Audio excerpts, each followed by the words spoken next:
엔브록셀은 젊은 기업입니다. 관계 중심이 아닌 일 중심의 기업입니다. 또한 일과 삶의 균형을 추구하는 기업입니다. 엔브록셀은 바른 기업입니다. 약탈적 경영 및 거짓 마케팅을 배격하고 자유와 평등 그리고 행복을 추구하는 수평적인 기업. 주거부터 육아, 교육까지 책임지는 기업입니다. 엔브록셀은 혁신 기업입니다. 전 세계의 혁신을 불러일으켰던 미국의 애플과 구글처럼 중국의 샤오미처럼 미래의 가치를 창출하고 구성원 모두가 즐겁고 열정적인 기업.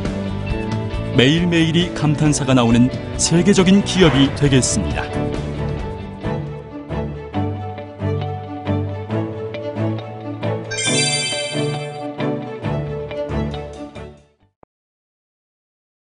자, 그럼 지금부터 세 분을 무대 위로 모시고 우리 장윤선 기자님과 함께 토크 콘서트를 진행하겠습니다. 큰 박수로 맞이해 주십시오. 문재인 대표님이십니다. 박원순 서울시장님이십니다. 이재명 성남시장님이십니다.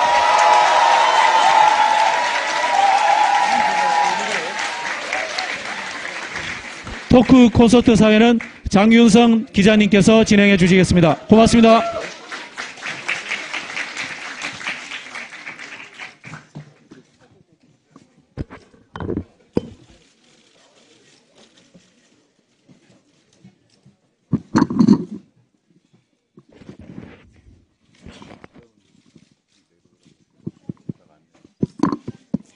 안녕하세요.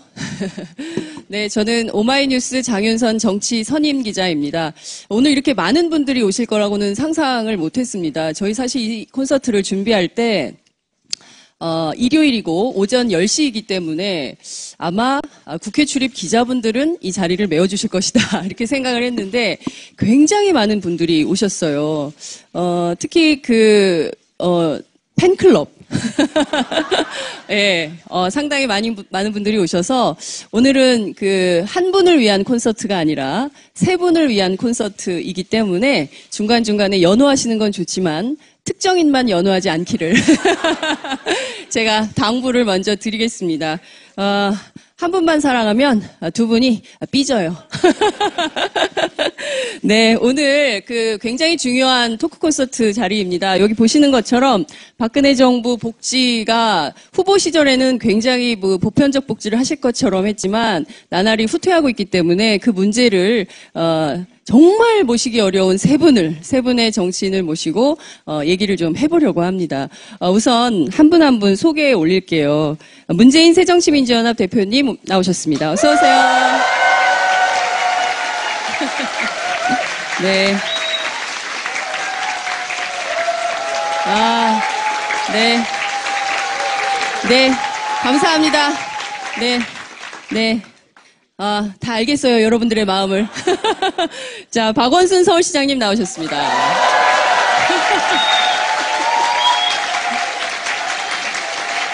네. 네.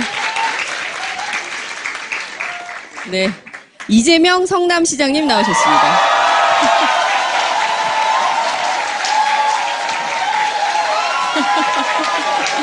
네. 네. 성남 시민들 대단합니다. 네. 요 정도에서 마무리해 주셔서 정말 감사합니다. 오늘 저한테 주어진 시간은 모두 80분입니다. 80분 동안 진행될 때 여러분들께서 이렇게 잘 협조를 해주셔야 무리 없이 잘 진행이 될 수 있을 것 같습니다. 지금 자리가 비좁아가지고요. 맨 앞에까지 다 이렇게 군데군데 통로에도 다 앉으셨어요. 잘 보이지 않으시는 분들도 계실 텐데요. 그런 분들은 지금 오마이TV를 통해서 생중계가 되고 있으니까요. 그런 화면을 모니터로 확인을 하셔도 좋을 것 같습니다. 자, 그러면 본격적인 얘기를 좀 해보도록 하겠습니다. 세 분 표정이 그리 밝지만 않은 것 같기도 하고, 예, 이재명 시장님 좀 밝은 것 같고.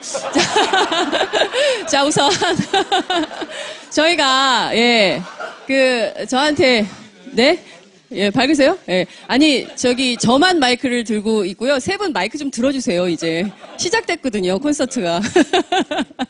네. 대표님 마이크는 키시는 거 아시죠? 예. 자, 세 분 근황이 너무 궁금하대요. 특히 요새 하도 정치적으로 문제도 많고 탈도 많고 그래서 우선 문재인 대표님 어떻게 지내시는지 사람들이 너무 궁금하대요. 예, 저는 요즘 처지가 완전 설악산의 흔들바위. 지금 감기도 좀 심해서 네. 이 마음뿐만 아니라 몸도 좀 아픕니다. 정말 이 야권이 하나가 돼서 이 박근혜 정권 민주주의 후퇴, 경제 실패, 민생 파탄 이거 이제 맞서야 하고 또 총선 승리, 대선 승리 해야 되는데 거꾸로 이렇게 분열된 모습 보여드리고 있어서 아주 송구스럽고 정말 이게 가시방석 위에 있는 것 같습니다. 그래도 어쩝니까? 이제 잘해야죠. 우리 식구들 일부가 우리 집이 마음에 들지 않는다. 그렇게 이제 나갔는데 이럴 때 우리 이제 남은 사람들이 할 일은 남은 식구들끼리 똘똘 뭉쳐서 보란 뜻이 집안 다시 일으키고 잘 사는 것이라고 생각합니다. 그래야 또 집 나간 사람들도 다시 돌아오지 않겠습니까? 그렇죠? 네.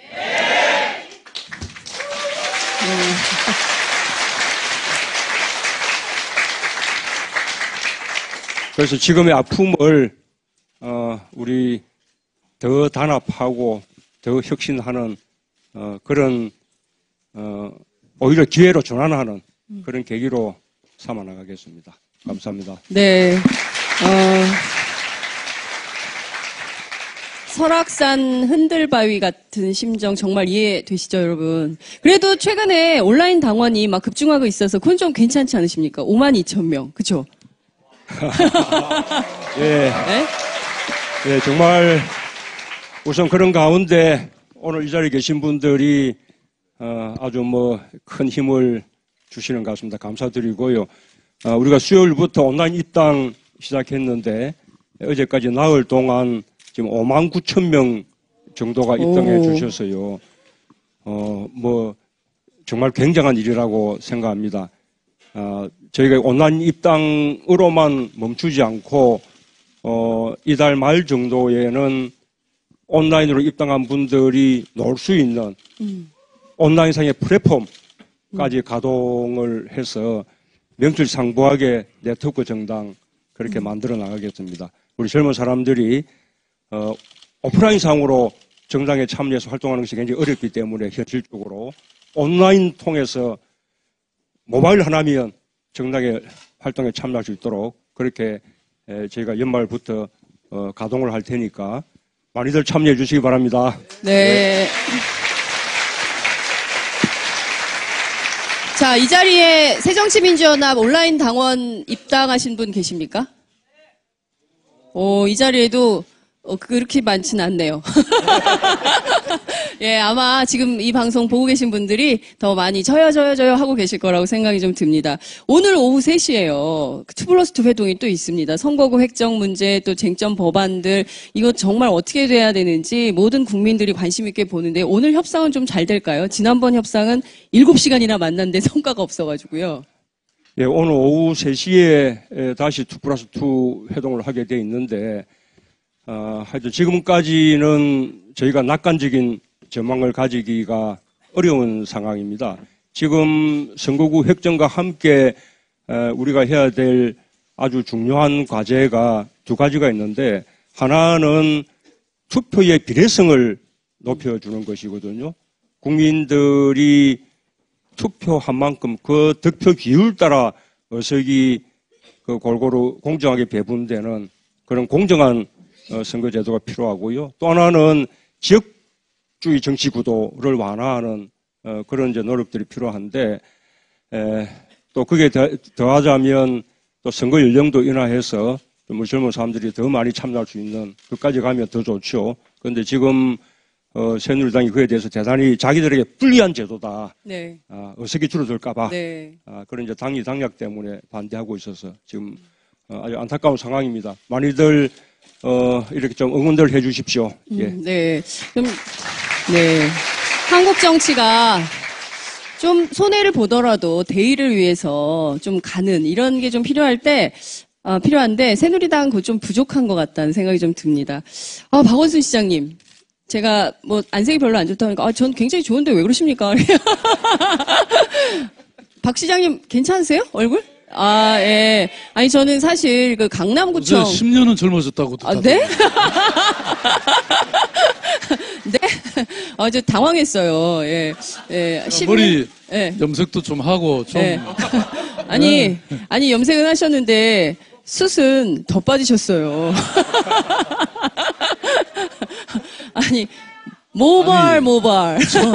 천만 시민의 삶을 돌보는데 네. 머리가 좀 안 빠지면 안 되죠. 네, 역시 전 사실 강남구청 공무원들이 막 시장님 악성 댓글로 공격하고 그래서 정말 이 사람들 이대로는 안 되겠다. 한번 이번에 혼 좀 내줘야겠다. 이런 생각하시느라고 밤잠 못 주무시고 그러지 않을까 생각했는데 아니. 허용을 해야지 그걸 뭐. 아니 네. 우리 문 대표님이 아까 울산의 흔들바위라고 하셨는데 저는 서울의 흔들바위입니다. 왜냐하면 뭐 당내에서 흔드시는 분들이 좀 계신 것 같은데 저는 정부 여당이 왜 그렇게 흔들어댑니까? 네. 사실 얼마 전에 왜 서울역 고가 저희들이 폐쇄하고 네. 다행스럽게 뭐 경찰청, 국토부, 최근에는 문화재청까지 그렇게 반대하고 승인을 지연하다가 네. 이번에 다 됐죠? 네. 네. 근데 사실 뭐 처음에 교통 대란이 일어날 것 같이 얘기했는데 그래도 일주일 만에 다 정상화돼서 네. 다 시민들이 그렇게 협조하고 그러니까요. 서울의 명소로 이렇게 만들어낼 생각인데요. 사실 서울시가 이런 프로젝트는 지금 수천 개를 하고 있거든요. 네. 근데 딴 거는 반대 안 하다가 왜 갑자기 이걸 반대하는지는 이해가 안 갔는데 근데 반대가 또 때로는 좋기도 하더라고요. 그래요? 반대하니까 유명해졌잖아요. 네? 좀 여러분 서울시가 하는 이런 정책 좀 반대 좀 해주세요. 네, 정말 네. 방금 네. 그 이야기 들으니 이 참여정부 때하고 대비가 되는데요. 네. 참여정부 때 그때 서울시에서 이명박 그 시장께서 그랬죠. 청계천 사업 하지 않았습니까? 네네. 서울시의 사업이거든요.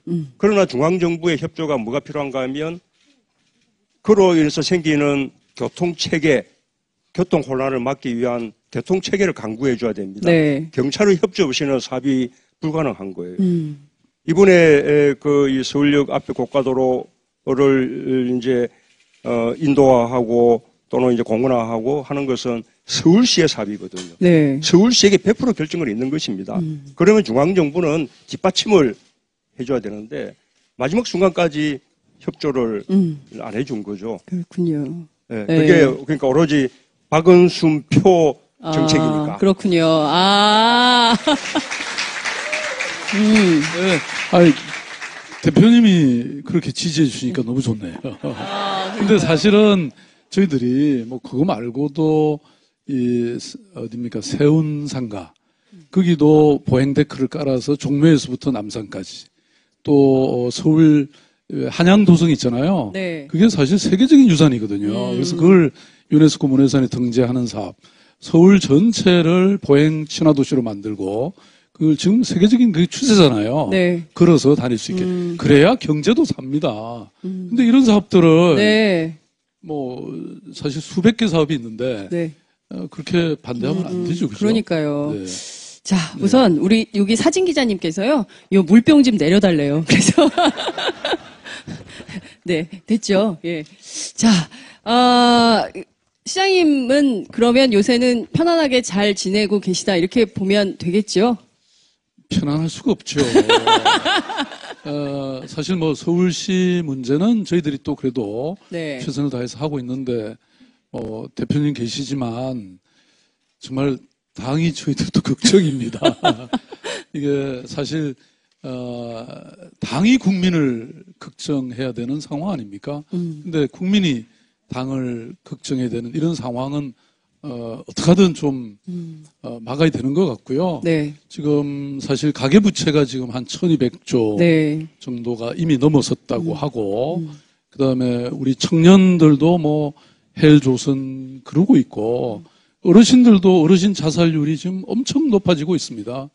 그러니까 이런 아주 정말 절벽인, 절망인 이런 세상에서 저는 우리 당이 오늘 우리가 논의하는 이런 뭐 청년 수당 문제든 이런 복지 문제든 무슨 문제든 간에 네. 좀 그 시민들 가까이 시민들의 삶 속으로 들어와서 사실 저희 지방자치단체장들이 우리 새정치연합 출신 지방자치단체장들이 이재명 시장님 나와 있습니다만은 정말 좋은 정책 많이 하고 있거든요. 네. 이런 걸 전국적으로 확대하는 이런 사업들 열심히 하시면 저는 인기가 저절로 한 20%는 올라갈 거라고 생각하는데요. 20%. 예. 좀 잘 부탁드립니다. 네. 박 시장님께서 그 당을 국민들이 걱정하게 해서는 되겠느냐 하며 이렇게 자리를 이렇게 그 양쪽 다리를 모으시고 대표님을 향해서 이렇게 부탁하면서 말씀하시는 모습을 보니까 정말 새정치민주연합이 어떤 측면에서 보자면 좀 걱정이다 이런 말씀을 우회적으로 강조해 주신 것 같습니다. 안철수 전 대표가 신당을 창당을 내일 선언한다는 보도가 나왔습니다. 시장님은 좀 어떻게 보세요? 아니 글쎄요, 뭐 이게 문 대표님 옆에 계시지만 사실 저는 저튼 통합은 필성이고 네. 분열은 필패다 이런 생각합니다. 그래서 사실은 뭐 문 대표님한테도 그랬고 또 안 대표님한테도 절대 그건 안 됩니다. 라고 뭐 이메일 보내고 문자 메시지 보내고 전화 드리고 수없이 했는데 네. 그게 잘 안 돼서 사실 너무 좀 안타까웠고요. 네. 뭐 어떻게든 우리가 사람을 자꾸 불리고 눈사람 효과 그런 거잖아요. 네. 뭐 좀 이 중도 보수라고 할까 이런 데까지 우리가 네. 좀 해서 내년 총선은 여러분 우리 이겨야 되는 거 아닙니까? 네, 그러기 위해서는 모든 방법을 다 해야 되지 않을까 이런 생각이 네. 듭니다. 그렇군요. 눈사람 작전 죄송합니다. 눈사람 작전 이거 괜찮은 것 같아요. 그러니까 작은 덩어리가 점점 커서 이렇게 그 큰 덩어리로 뭉칠 때 정말 위력적인 힘을 발휘할 수 있을 것 같은데요. 새정치민주연합 지금 추세면 뭐 할 수 있지 않을까요, 대표님? 가능하지 않을까요? 눈사람 작전 어떻게 괜찮으실까요? 저한테 예. 예, 우리 그 충분히 해낼 수 있다고 생각합니다. 우리에게 저는 우리에게 필요한 것은 낙관주의라고 생각해요. 우리 당 안 될 것이다. 이렇게 해서 총선 이길 수 없다. 뭐 이런 말하자면 지레 패배주의적인 사고들. 이게 이제 우리 당을 더 어렵게 만드는 거죠. 사실은 그런 것이 이게 새누리당과 또 함께하는 보수 언론의 프레임이기도 합니다. 우리가 그걸 깨치고 해낼 수 있다. 우리가 단단하게 그런 출발을 하면 그 단단하다는 것이 더 또 이제 확장을 만들어주고 그것이 또 통합을 만들어줍니다. 우리가 필요한 시기에 또 필요한 만큼 다 합쳐서 이렇게 국민들과 함께 희망을 만들어 나갈 것입니다. 국민 여러분 믿어주시고 함께해 주십시오. 네. 네, 지금 제일 중요한 것은 좀 패배주의적인 사고를 버리고 그리고 낙관주의로 함께 단결해서 나가면 되겠다 이런 말씀을 주셨습니다. 이게 보수 언론 프레임이라고 하는데요. 이 보수 언론 프레임에 좀 말려들지 않았으면 좋겠다라고 했는데 이 자리에 보수 언론 많이 와 계시거든요. 참고해서 보도해 주시기 바랍니다. 자, 이재명 시장님 많이 기다리셨어요. 내 차례 언제 오는 거야? 별로 네? 안 기다렸습니다. 네? 별로 안 기다렸어요. 별로 안 기다리셨어요? 제일 먼저 오셨잖아요, 오늘, 네. 이 현장에. 제일 꼬마니까 제일 먼저 와야지. 꼬마! 요즘 이재명 시장님이 네. 저에 대한 라이벌 의식이 대단하거든요. 박수가 많이 들으십시오. 그러니까요. 예. 아니, 오시는데, 막 저 뒤에서부터 인사를 하시면서 스포트라이트를 받으시는데, 저는 대선 후보인 줄 알았어요.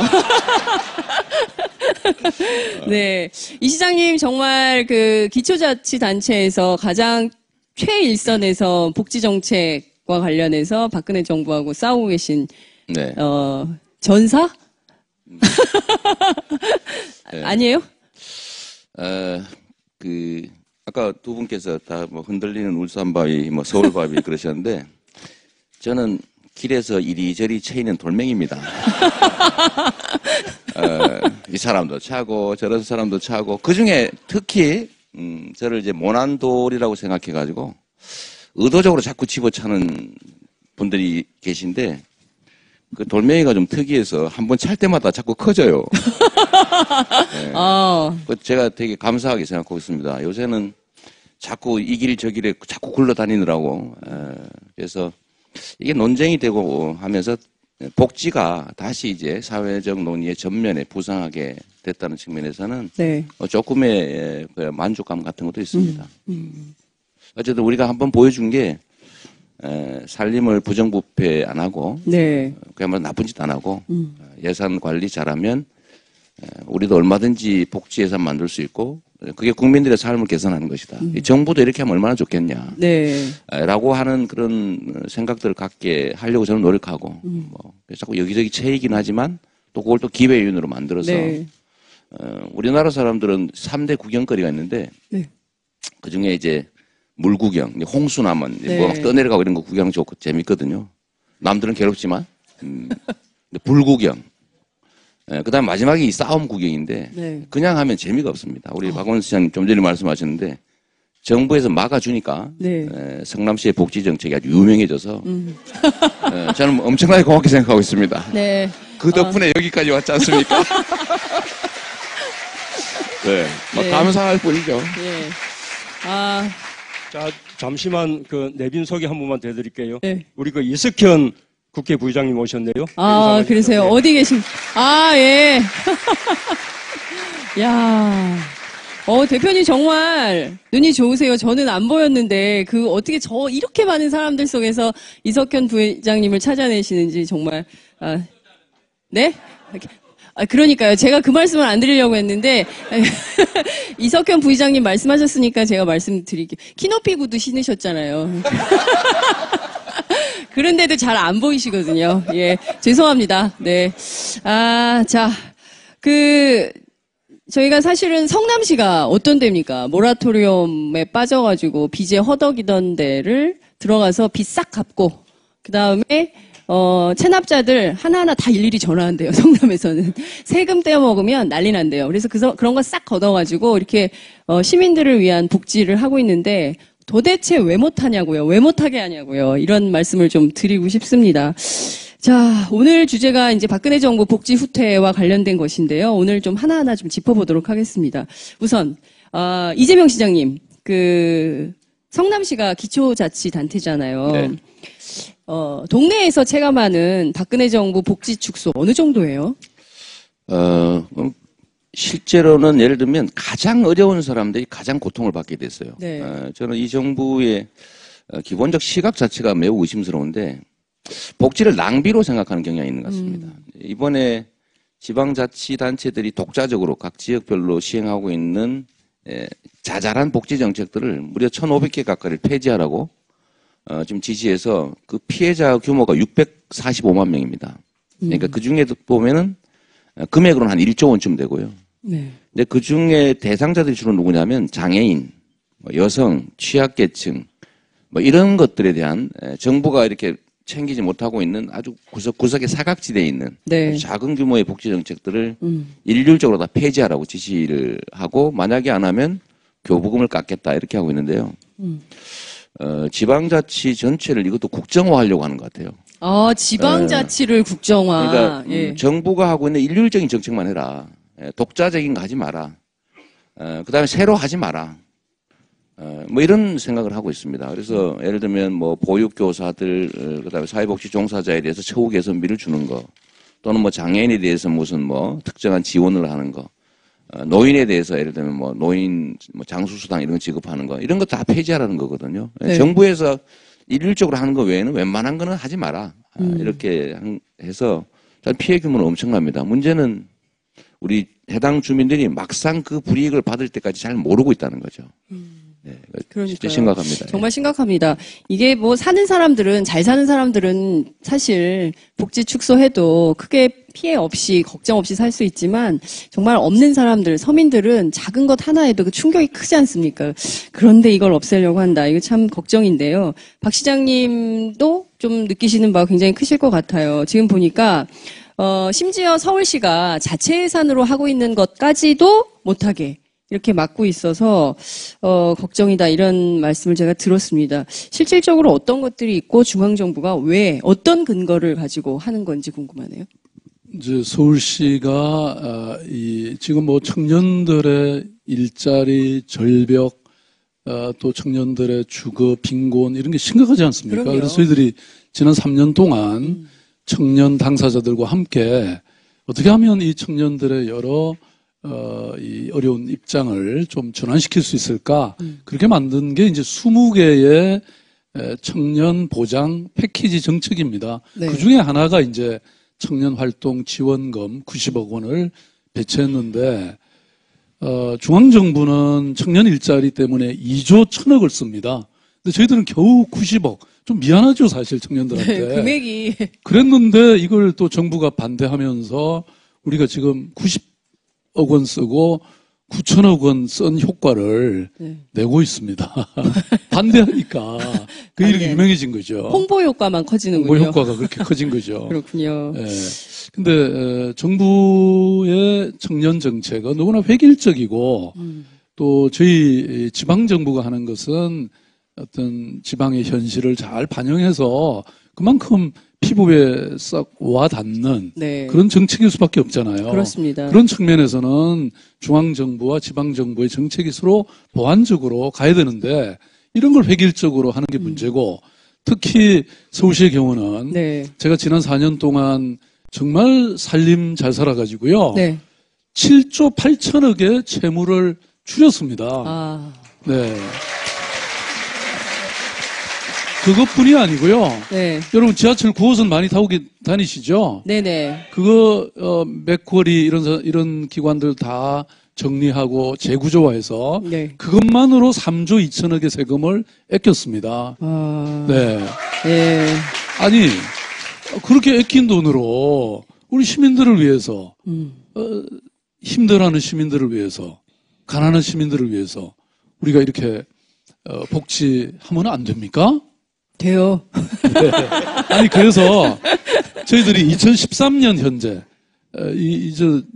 돈 아끼려고 그분은 조사를 안 했는데요. 네. 2013년 현재 제가 취임한 이후 2년이 지났잖아요. 그래서 6조의 복지를 투자해서 서울시 예산으로 복지 비용을 투자해서 여기 자료에 보니까 14조의 생산 유발 효과 또 15만 4천 명의 고용 창출 효과가 생겼어요. 와. 여러분 어린이집 국공립 어린이집 네네네. 제가 1,000개를 짓겠다고 하고 있잖아요. 예. 그러면 어린이집 하나에 원장님, 교사. 보육교사, 네. 그다음에 또 자동차 한 대 있잖아요. 그렇죠. 운전기사님. 그럼 운전기사 아저씨 일자리가 생깁니까 안 생깁니까? 생기죠. 왜 이런 일을 안 해요? 아, 맞아요.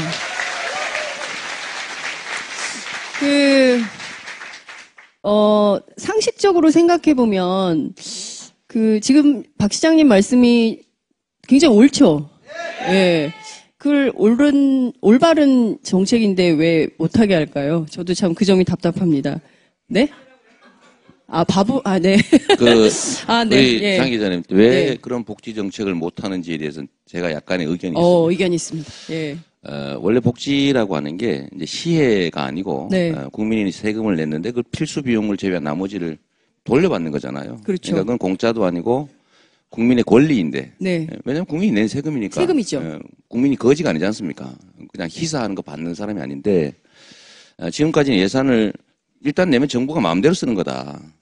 그리고 국민한테 주는 건 이건 낭비다. 왜 국민한테 돈을 주냐. 네. 이런 생각을 가지고 있는 거예요. 그런데 이게 국민들이 복지 혜택을 한번 누려보면 그런 생각을 갖게 되죠. 이거 좋은데? 네. 먹어본 사람이 맛을 안다고. 네. 예. 그런데 이제 그 다음에 의문이 생기죠. 왜 정부는 못하지? 이런 생각이 들 수가 있습니다. 그래서 우리 성남시가 계속 그 얘기를 하는 거죠. 이거 네. 빚 갚고 똑같은 예산 가지고 예. 저희가 빚을 낸 것도 아니고 정부의 지원을 받은 것도 아니고 세금을 증세한 것도 아니지 않습니까? 똑같은 예산을 가지고 대규모 빚을 청산하고 그 빚 청산이 끝나니까 복지를 대대적으로 확대를 하는데 이게 자꾸 소문이 나는 거예요.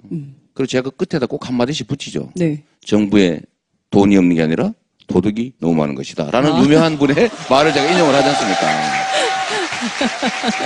네. 그러니까 이게 우리가 뭐 4대강 사업이라든지 네. 뭐 몇백억짜리를 수천억 주고 사원 광구 매입하는 이런 예. 뭐 자원 외교 비리 또는 뭐 물에 가라앉지도 못하는 잠수함 같은 거 만드느라고 이 방위 비리 엄청난 규모의 예산을 낭비하고 있는데 그러니까요. 그다음 돈 많은 사람도 예산 그 세금 막 깎아주고 말이에요. 없는 사람 뜯고 이런 이 비정상적인 재정 운영 때문에 엄청난 국가적 손실이 생기고 있는데 사실 이런 것들만 통제해도 정상적으로만 해도 국민의 지금 뭐 논의되는 복지 다 하고도 남는다. 이 얘기를 제가 자꾸 하거든요. 네. 근데 국민들도 결국은 거기에 눈을 뜨게 된단 말이죠. 맞습니다. 그래서 이걸 원천 봉쇄하려고 하는 것 같아요. 예, 아예 그냥 원래 복지라는 건 없는 거다. 뭐 이런 거 아닌가 싶어요. 그렇군요. 문재인 대표님 하실 말씀 있으신 것 같아요. 이 정부의 철학 자체가 잘못된 것이 네. 지금 우리 사회의 그 가장 심각한 문제, 마지막 시대 정신 그런다면 불평등을 해소하는 거 아니겠습니까? 네. 지금 경제적 불평등이 너무 심하잖아요. 네. 세계에서 최고의 불평등 국가입니다. 예를 들면 소득으로 치자면 상위 10%가 차지하는 소득 비중이 45%쯤 됩니다. 전체 소득 가운데. 네. 통계상으로는 미국이 46%쯤 돼서 우리보다 좀 높은 것처럼 돼 있어요. 네. 우리가 2등이지만 네. 실제로 우리는 고소득층 가운데 소득이 잡히지 않는 소득이 많거든요. 뭐 부동산 임대 소득이라든지 뭐 주식 양도 차익이라든지 뭐 이렇게 무기명 금융자산에 대한 무슨 소득이라든지 이런 거 다 감안하면 네. 우리가 미국보다 더 심한 세계 1위의 불평등 국가입니다. 자산이 따지면요. 상위 10%가 차지하는 자산 그 비중이 대한민국 전체 자산 가운데 63%가 됩니다. 하위 50%가 얼마를 가지고 있냐? 네. 하위 50%가 단 2% 가지고 있어요. 이 이제 불평등이 지금은 그냥 사회 통합을 가로막는 그런 정도에 그치는 것이 아니라 이것이 경제 성장을 가로막는 원인이라고 지금 인식되고 있는 것이거든요. 돈이 없으니 소비를 못 하는 거 아닙니까? 그러니까 내수가 살아나지 않고 아무리 수출 쪽에 의존한다 해도 지금은 이제 경제가 살아나지 않는 거죠. 자꾸 이제 저성장의 늪에 빠져가는 겁니다. 이것이 또 우리 젊은 사람들에게 주는 뭐 절벽이랍니까? 그 절망감도 굉장하지 않습니까? 이 불평등이 그대로 불공정으로 이어지니까 금수저, 흑수저 이런 이야기 노는 거 아니에요? 네. 이 극심한 불평등을 그나마 이제 해소하는 제도가 복지인데 이 복지를 축소해 간다는 것은 정말로 이렇게 역사에 죄를 짓는 거예요. 지금 세계적으로 비교해봐도 우리나라처럼 복지 지출 비중이 적은 나라가 없어요. 우리나라가 이 복지 지출 비중이 전체 GDP의 10% 좀 10.4%. OECD 평균이 얼마냐? OECD 평균이 21.6%입니다. OECD 평균의 절반도 안 되는 그런 복지 지출을 하고 있는 거예요. 우리가 가용한 재원을 최대한 복지 쪽으로 이렇게 돌려서 또는 재원이 부족하다면 맞으면 부자나 대기업들에게 세금을 더 거두어서라도 복지를 늘려나가야 되는데 네. 박근혜 정부는 경제 정책 자체가 과거의 그냥 신자유주의 이 성장 정책 또는 낙수 효과 이론 여기서 지금 벗어나지 못하고 있는 거죠. 예, 정말 참 안타까운 일입니다. 예. 근데 대표님 지난번에 보니까 네. 제가 지난번 이 두 번째 선거에 네. 나왔을 때 상대 후보가 누구였죠? 정몽준. 네. 맞아요. 부자. 정몽준 후보가 그랬거든요. 네. 박신양이 한 게 뭐 있냐. 잠자는 서울을 깨우겠다. 이렇게 크게 공약을 내세웠어요. 맞습니다. 근데 우리 시민들은 이제 잠 좀 자자 이러는데 잠을 깨우다 그러니까 이게 될 리가 있겠습니까? 말하자면 시대의 이념, 시대 이념이 뭐냐, 시민들의 요구가 뭐냐, 그걸 잘못 짚은 거예요. 네. 말하자면 지금은 이런 어떤 고속성장, 개발주의 시대가 지나가고 이제 시민들이 뭔가 삶의 질과 또 자기 성장과 어떤 치유와 힐링과 이런 많은 것들을 원하는 시대가 네. 됐잖아요. 그러니까 지금 창조경제의 원천은 뭐냐? 이런 휴식과 힐링과 그런 어떤 휴가 속에서 저는 이런 창조가 일어날 수 있다고 생각하거든요. 근데 우리가 지난번 이른바 추수형 경제 시대는 그냥 남 뒤따라가서 숨 쉴 틈도 없이 네. 그냥 막 열심히만 하면 됐지만 지금은 지난 10년, 20년 동안 경제가 지금 3만 불 돌파하고 있지 못하지 않습니까? 우리 국민들이 열심히 안 했나요? 지금 아예로 조사에 따르면 대한민국 국민들은 가장 장시간 노동에 그다음에 생산성은 최하입니다. 왜 그럴까요? 그게 바로 오늘날 복지와 이런 어떤 정신적인 치유, 뭐 이런 많은 것들이 필요한 시대가 됐다는 얘기죠. 그래서, 저는 이 시대를 잘못 읽고 있는 게 가장 큰 문제다. 그러니까 과거의 제조 보십시오. 이번에 그 조선 3사에서만 적자가 4조가 났지 않습니까? 네. 그러니까 지금 앞으로 철강, 자동차, 뭐 이렇게 대기업 의존하던 우리 경제가 힘들어질 것은 너무나 뻔한 거죠. 우리가 새로운 중소기업과 벤처 산업과 이런 창조경제, 문화예술을 기반으로 하는 이런 예술 콘텐츠, 또 R&D 산업, 또는 우리 서울시 같은 관광, 마이스 산업, 이런 게 이제 떠야 됩니다. 그러니까 네. 여러분, 시대를 잘못 읽으면요, 방향을 엉뚱한 데로 끌고 가는 게 우리가 절벽으로 지금 끌려가고 있는 겁니다. 그 책임은 최종적으로는 우리 시민들한테 있습니다. 오늘 이렇게 깨어있는 시민들. 네. 이런 분들이 많으셔야 돼요. 네. 네. 굉장히 중요한 지적이신 것 같습니다. 네. 지난 주말에 서울대학생이 흑수저, 금수저 스스로 목숨을 끊는 일을 보면서 많은 국민들이 안타까워했습니다. 그런 논쟁이 청년들이 할 지경이 됐다. 그러면 좀 정부가 되돌아보는 노력 같은 걸 해야 될 것 같은데요. 물론 문재인 대표님, 박근혜 대통령께서 밤잠을 잘 못 주무신다는 보도가 나왔어요. 금요일 날 저녁에 속보가 떴거든요. 쟁점 법안 통과가 안 돼서 어떻게 하면 박 대통령도 좀 주무시게 도와드려야 되죠. 정말 이게 큰일입니다. 이게 네. 뭐 직권상정 좋아하고요, 긴급 뭐 좋아하고 그런 시절이 과거의 유신 시절이었지 않습니까? 우선 이렇게 의회 민주주의, 상권 분립 이런 민주주의의 기본을 존중하는 그런 철학 자체가 없는 것으로 보입니다.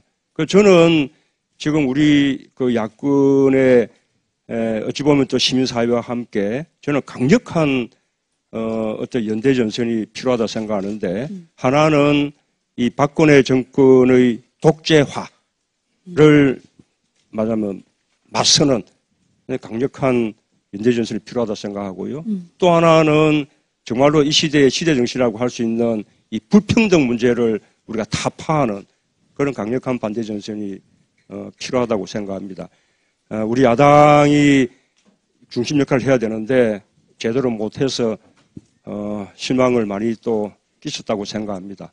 저희도 더 노력하겠습니다. 그러나 또 우리 시민들께서 많이 또 참여해 주시면 또 정치가 바꿔지는 것이거든요. 야단도 치시고, 또 그렇다고 야단 치는 것으로만 끝내지 마시고 또 함께 이렇게 참여해서 좀 우리 정치 바꿔 내면 좋겠습니다. 제가 우리 대통령께서 잠을 못 주무신다는 기사를 저도 봤는데 잠을 못 주무시는 건 맞을 겁니다, 아마. 근데 이유가 좀 다를 것 같아요. 이유가. 왜 이렇게 국민들이 말을 안 듣지? 전에는 막 됐는데 네. 왜 직권상정 안 해주지? 요즘은 시행령 만들어가 스스로 통치하는 시대가 됐지 않습니까? 네. 뭐 국회에 법이 있든지 말든지 뭐 법에 위반되는 시행령도 만들고 위임하지 않은 법도 뭐 시행령도 만들어가지고 성남시 복지사업 하면 벌금 똑같은 금액 때리겠다 뭐 이런 것도 네. 만들고 하는데 이 노동개혁법안이라고 하는 걸 내용을 들여다보면 실제로는 해고를 쉽게 하는 거, 비정규직 기간을 늘리는 거, 평균 기초 그러니까 통상임금 금액을 깎는 거, 근무 시간을 늘리는 거, 네. 실제 내용은 이런 거거든요. 그럼 이게 아까 우리 대표님 말씀하셨던 것처럼 우리 사회의 가장 심각한 문제가 불평등인데 불평등을 심화시키죠. 기업들의 예를 들면 유보금은 1,000조가 넘는 시대가 됐는데 거기에 작년에 30대 기업의 유보금이 38조 원인가가 늘어났다는 거 아닙니까? 네. 자꾸 쌓는 거예요, 창고에다가 네. 돈을. 이렇게 되면 경제 성장도 안 될 뿐만 아니라 점점 사회가 활력을 잃어버리죠. 그래서 이거는 나라를 살리고 정말 경제를 살리는 법이 아니라 사실은 경제를 죽이는 법이 분명한데 이게 통과가 안 되는 상황에서 잠을 못 주무신다고 하니까 네. 좀 못 주무신 이유가 다른 거죠, 사실은. 왜 이거 안 해주지? 네. 왜 안 하지? 네. 이해가 안 된다. 이해가 안 돼. 그래서 네. 화가 나서 제가 보기에는 아, 화가 나서. 그러지 네. 않을까 하는 생각이 좀 듭니다. 저는. 화가 나서. 네. 근데 이제 네. 네. 박 시장님. 네. 제가 보기에는 이제 이 복지 후퇴와 관련해서는 심각하게 우리가 고민해 봐야 될 지점은, 말하자면 소통이라고 하는 관점입니다. 다시 말씀드리면, 저는 정치라는 것은 뭐 다양하게 존재하는 이견들을, 여러 가지 그 소통과 어떤 이 토론의 과정을 거쳐서 하나로 모아내는 과정이지 않습니까? 국회가 그런 기능을 해야 되고 또 중앙정부가 그런 역할을 해야 되는데 사실 지금 너무 일방통행적이라는 겁니다. 예컨대 지난번에 시행된 기초연금 그 대통령의 공약이셨죠. 그러면 그게 중앙정부가 직접 돈을 다 갖고 예산을 편성해서 쓴다면 문제가 없죠. 네. 근데 그걸 지방정부에 전가하는 겁니다. 서울시만 해도 1,000억 이상을 부담해야 되는데 그러면 서울시 절반 또 각 구가 절반 이렇게 하면 거의 골병이 듭니다. 저희 지방정부는. 그것도 한 번의 상의도 없이 일방적인 통고입니다. 이런 것들이 수없이 있어요. 예를 들어서 지금 서울시는 여러분 예방접종 있잖아요. 네. 그게 수십 개 종류가 있는데요. 전부 무상으로 다 했습니다. 그런데 딱 하나 못했어요. 폐렴, 구균 예방접종은 그게 10년만 원 하니까 네. 전체로 다니까 50몇 억이 돼서 그걸 못하고 있었는데 작년에, 금년이었나요? 중앙정부, 보건복지부가 그거 하겠다는 거예요. 그럼 우린 좋죠. 우리가 못한 걸 중앙정부가 해주니까 얼마나 좋습니까? 네. 근데 절반은 서울시 보고 내라는 겁니다. 말하자면 이런 생색형의 이런 중앙정부가 다 하고 있습니다. 사실 아까 말씀드렸잖아요. 청년 정책도 저희들은 3년 동안 당사자인 청년들과 함께 계속 논의해왔고요. 2013년인가요? 저희들 이런 거 했습니다. 서울시민복지기준선. 네. 그걸 300회 다양한 시민 참여단을 만들어서 논의하고 심지어는 한 1,000명이 모인 원탁회의를 통해서 확정한 이런 안이거든요. 네. 근데 그런 걸 지금 갖고 이렇게 문제 삼고 있는 거라는 거죠. 그래서 제가 지난번 국무회의 때 가서 사실 이 청년 수당, 청년 활동 지원에 대해서 토론을 했습니다. 네. 원래 국무회의가 토론이 별로 없잖아요. 제가 가야 토론이 됩니다. 근데 그날 1대4로 네. 장관이 얘기하면 그러니까요. 제가 반박하고 뭐 이런 식으로 아마 동영상 그거 정보공개 청구해서 한번 받아보십시오. 제가 그래도 지지 않았습니다. 아니 그런데 그 명색이 국무회의 구성원 중에 유일한 야당 출신이잖아요. 네. 그러면 그 사회를 보는 총리가 박 시장이 저렇게 그래도 얘기를 하니까 장관님 여러분 실무회의를 좀 한번 해보세요. 뭐 이거 당장 통과시키지 않아도 되는 거 아닙니까? 네. 다음 주까지 좀 논의해가지고 그때 와서 결정합시다. 이러면 얼마나 좋습니까? 네. 근데 그냥 들은 척 만척 하고 그냥 통과시켜버리는 거예요. 이런 식의 저는 국정운영, 이런 식의 복지정책을 펴가지고는요, 결코 국민을 통합해내고 하나로 만들고 그리고 이 우리 사회를 한 단계 업그레이드 시킬 수 없습니다. 저는 우리가 그 국민 모두가 서로 각자 다른 생각을 존중하고 그야말로 구존동이라는 말이 있지 않습니까? 함께 가는 이런 정책을 펴야 온 국민을 하나로 만들어내고 그 시너지 효과로 대한민국을 제대로 만들 수 있지 않겠습니까? 네, 정말 중요한 말씀이십니다.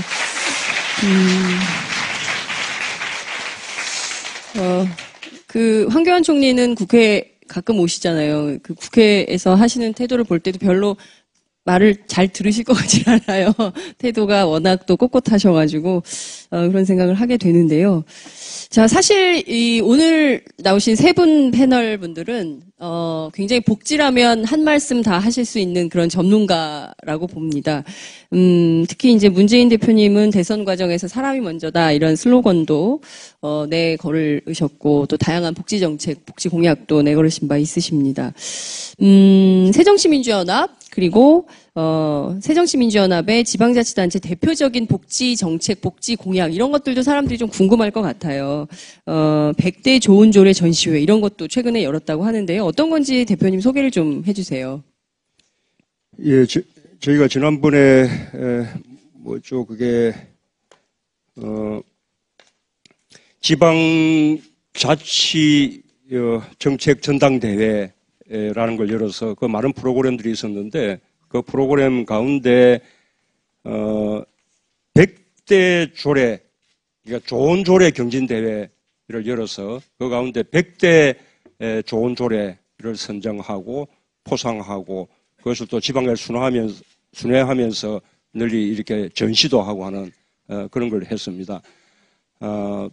많죠. 아까 기초연금 우리 이제 제도 이야기를 했는데 지난번 대선 때 박근혜 대통령 공약이 모든 어르신들에게 20만 원씩 월 드린다는 거였지 않습니까? 다들 그래도 기초연금은 대체로 공약대로 됐겠거니 그렇게들 생각하시죠? 그렇지 않습니다. 20만 원 다 받는 어르신이 40% 조금 넘는 수준? 그 정도밖에 되지 않아요. 굉장히 많은 어르신들이 생계의 고통을 겪고 있고 그런 노인빈곤에 시달리고 있는데도 실제로 부양자는 없지만 호적상의 가족이 있다든지 여러 가지 이유로 그런 기초연금에서 제외되는 분들이 많으신 거예요. 그러면 이제 지방에서는 지자체에서는 맞춤형으로 그렇게 중앙정부의 복지에서 제외되는 사각지대에 놓인 어르신들에게 경로수당이라든지 또는 장수수당이라든지 이런 명목으로 월 한 3만 원, 5만 원 드리는 그런 이제 조례들도 있고요. 또 아까 이제 서울시처럼 우리 청년들에게 종합적으로 청년 수당을 비롯해서 또 청년 주거 대책 이렇게 청년들에게 종합적인 지원을 그렇게 해드리는 그런 식의 이 조례도 있고 그다음에 또 중증 장애인들의 활동을 보조해주는 그런 이제 조례들도 있고 또 이렇게 우리 주민들이 예산 편성할 때 전부 이렇게 참여할 수 있게끔 주민 참여 예산 제도를 하고 또 지방 재정을 투명하게 다 공개하는 그런 식의 조례도 있고 우리 이 성남시 같으면 공공산후조리원 무상으로 하는 그런 걸 설치한다든지 또 청년 배당을 하겠다든지 하는 식의 이제 조례들도 있고 굉장히 많은 이 조례들이 있습니다. 이게 왜 이제 지방 이렇게 정부가 복지를 해야 되는가 하면 이 지방 주민들 삶하고 직접 이렇게 만나면서 삶을 돌보는 그 1차적인 그 행정 대상 이 집행자가 지방 정부지 않습니까? 그래서 맞춤형 복지이면은 당연히 지방 정부가 맡아서 해야 되는 거예요. 네. 그래서 우리 참여정부 때 복지 사무를 원래 중앙정부의 사무였던 것을 과감하게 지방 사무로 이양을 한 것이거든요.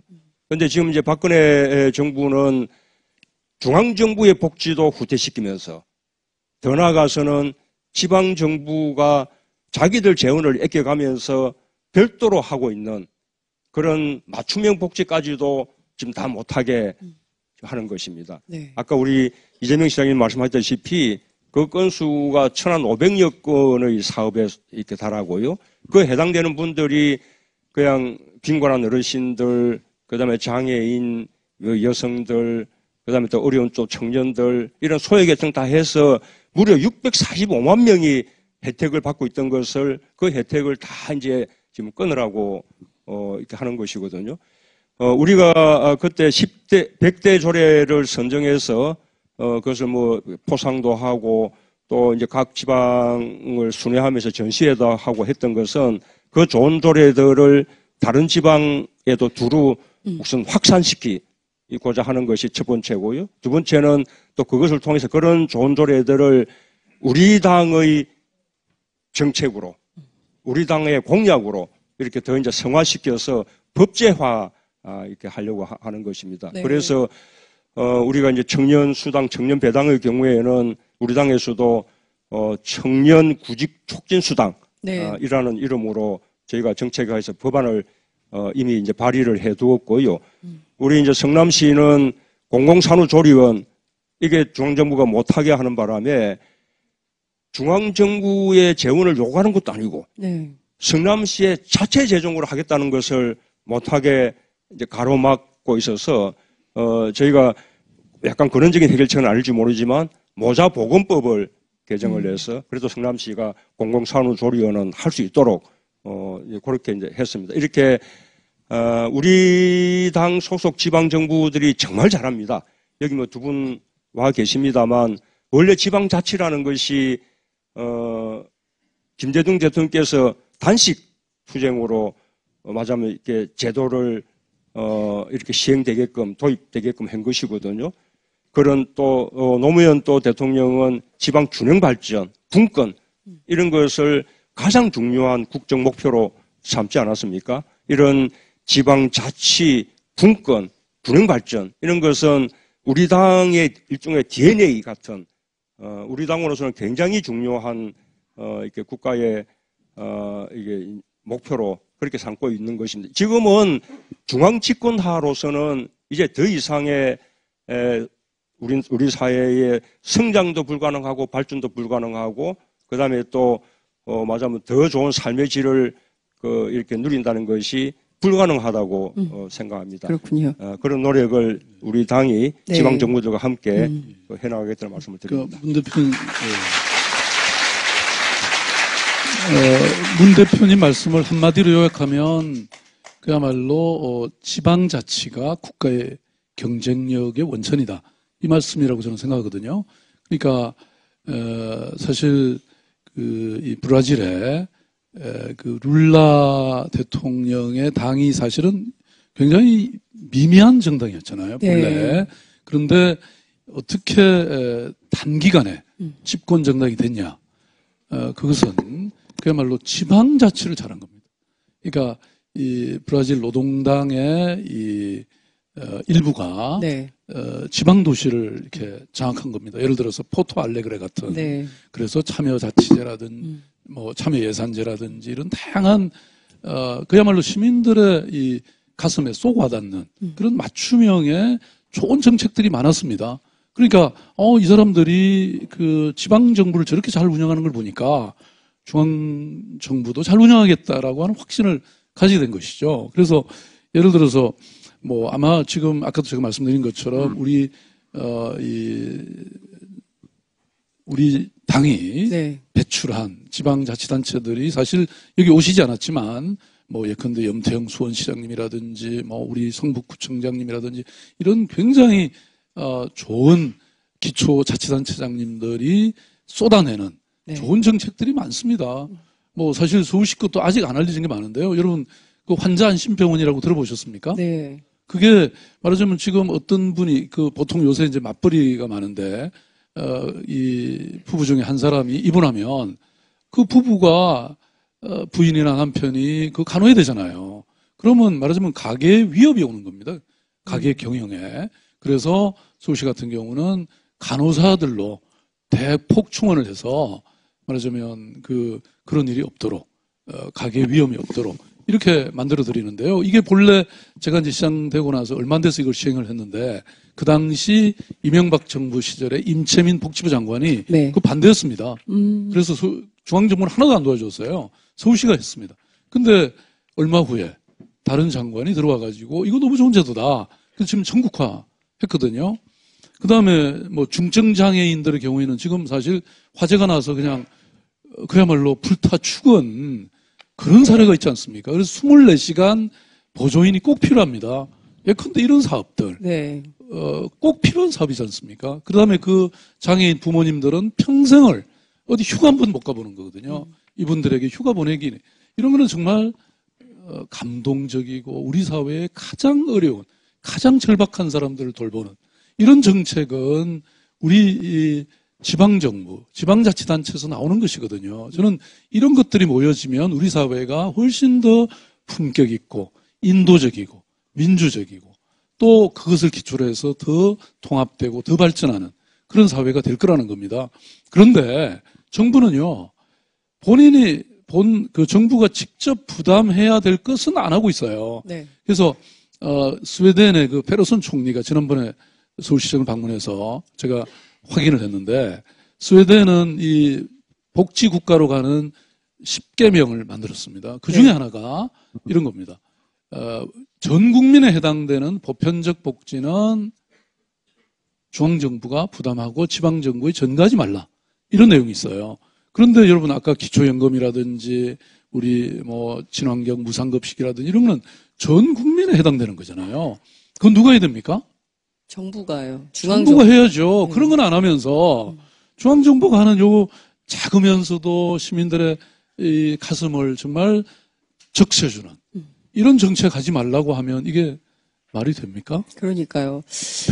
제가 보기에는 이 토크 콘서트를 박근혜 대통령께서 직접 좀 보셔야 되지 않을까. 이 말씀을 좀 들으셔야, 정말, 그런 면이 있다. 혹시 보고를 잘 못 받아서 그럴 수도 있잖아요. 아닌가요? 아니, 근데 그건 네. 그렇지 않은 게, 예. 이분이 대통령 당선된 다음에 당선인 신분으로 네. 시도지사들을 접견을 했어요. 네. 그때 분명히 그 얘기했습니다. 보편적 복지는 중앙정부가 책임지는 것이 맞다. 네. 그래서 여러분 기사 검색해 보면요, 대통령이 복지의 본질을 파악하고 계시네. 제가 이런 코멘트까지 했다니까요. 네. 근데 그 이후에 그냥 바뀌는 거예요. 좀 다음에 좀 네. 인터뷰 한번 해보세요. 그러니까요. 저는 제가 이게 우리 박근혜 대통령은 시간 나고 틈나시는 대로 네. 과거에 야당 때 하셨던 말씀들 또 지난번 대선 때 공약하셨던 말씀들 이런 것들 한 번씩 다 이렇게 다시 읽어보면 네.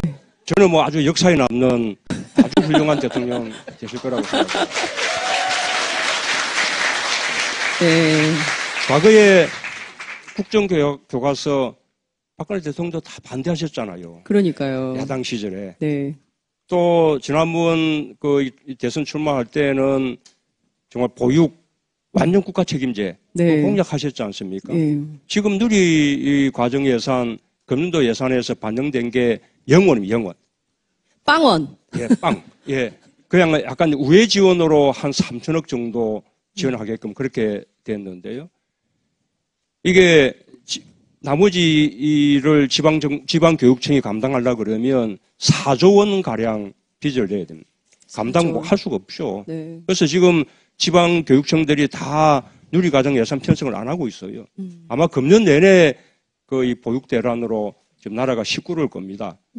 그 때문에 겪는 우리 아이들 또 부모들 고통은 또 오죽합니까? 네. 또 그 보육 대란 줄이려고 지방교육청이 그나마 또 할 수 있는 재원을 이렇게 막 거기 쪽으로 돌려버리면 뭐가 안 되는가 하면 또 초, 중, 고등 이 학생들을 위한 복지 네. 다 좀 중단하게 되는 거예요. 작년에도 무상급식 이런 것도 또 안 되는 건가요? 작년에도 2조 1천억이 예. 소요됐는데 예. 중앙정부가 5천억 부담하고 지방교육청이 1조 6천억을 부담했어요. 지방채 발행해가지고. 그 바람에 지방교육청이 그전에 하고 있던 많은 교육복지 사업들 다 접고 축소하고 그렇게 됐죠. 네. 하여튼 참 이게 좀 예, 제 생각의 해법은 네. 정권 교체밖에 없습니다. 네.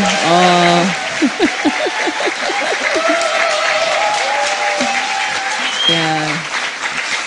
아니, 근데 여러분 어떠셨어요? 문재인 대표님 해법 말씀하실 때 너무 그게 수줍고 좀 귀엽지 않았어요? 아니, 정권 교체밖에 없어요. 이렇게 말씀하시는데 그 표정이 너무 약간 그 소년 같은 미소가 번지셨어요. 아, 정말 진짜 정말 현장에서 복지 어디서 돈을 얻어오는 것도 아니고 있는 예산 가지고 꼼꼼하게 잘 하게 대통령이라면 그렇게 도와드리는 게 맞을 것 같은데 왜 역으로 가는지 정말 답답해요. 네, 제가 한 말씀 좀 드리면, 아까 우리 문재인 대표님이 성남시에서 하고는 공공산후조리원이 계속 정부에서 막으니까 그걸 대타협을 한 거 아닙니까? 나름 무슨 쟁점 법안 교환도 해가면서. 그래서 공공산후조리원을 지방자치단체가 설치할 수 있는 법을 새벽에 통과를 시켰는데, 네. 재밌는 거는요, 몇 시간 안 지나가지고 복지부가 이런 입장을 발표했습니다. 시행령으로 막겠다. 네. 그거 다 뉴스에 나온 거예요. 네. 그 새벽에 통과됐는데 몇 시간 후에 복지부가 시행령으로 막는다. 이거 뭐 하려고? 이게 우리가 다른 법안 저쪽에서 요구하는 다른 법안을 받아주고 대신에 우리는 이 모자보건법 통과시켰는데. 통과시킨 것인데 네. 그거 지금 생각나는 거죠 지금. 네, 생각나. 대표님이. 저 당황했어요. 예. 이게 지금 그러니까 시행령으로 막겠다. 그러니까 법의 취지에 반해서 시행령으로 마음대로 막겠다고 하는 건데요. 이게 예를 들면 세월호 특별법도 시행령으로 이상하게 법을 왜곡해버렸고 그전에도 참 문제가 많았는데 지금 현재 정부가 보면 이게 법에 의존하지가 않습니다.